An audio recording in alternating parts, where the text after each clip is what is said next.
यवतमाळमधील हत्याकांडाने समाज हादरला। या हत्येप्रकरणी पोलिसांनी गुन्हा दाखल करण्याची प्रक्रिया सुरू केली आहे। या प्रकरणी पोलिसांनी जावाला अटक केली आहे। यवतमाळ जिल्ह्यातील कळंब तालुक्यातील तिरझाडा येथे एकाच कुटुंबातील 4 जणांची हत्या करण्यात आली। मृत हे पारधी समाजाचे होते। कुणी हा त्याचा जावई असून त्याने पत्नी, 2 मेहुणी आणि सासरे यांची हत्या केली। या हल्ल्यात सासू गंभीर जखमी झाली आहे। या संदर्भात आमचे प्रतिनिधी विकी कांबळे जोडले गेले आहेत। विकी, काय सांगणार, काय माहिती आहे या घटनेविषयी? संशयातून पत्नीसह 4घांची हत्या करण्यात आली आहे। सासऱ्यासह एकाच कुटुंबातील 3घांची हत्या केली। ही घटना यवतमाळच्या कळंब तालुक्यातील तिरझाळा येथे घडली।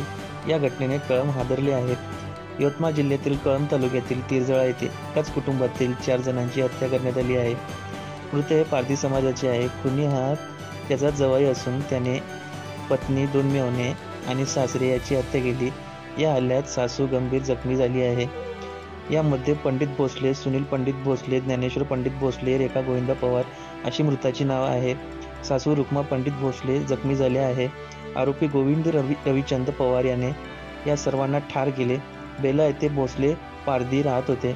प्राथमिक तपासानंतर पोलिसांनी सांगितले की गोविंदला पत्नीच्या चरित्रावर संशय होता। घटनेचे गांभीर्य पाहून पोलीस अधीक्षक डॉक्टर पवन बनसोड, अप्पर पोलीस अधीक्षक पियुष जगताप यांनी घटनास्थळी पाहणी केली।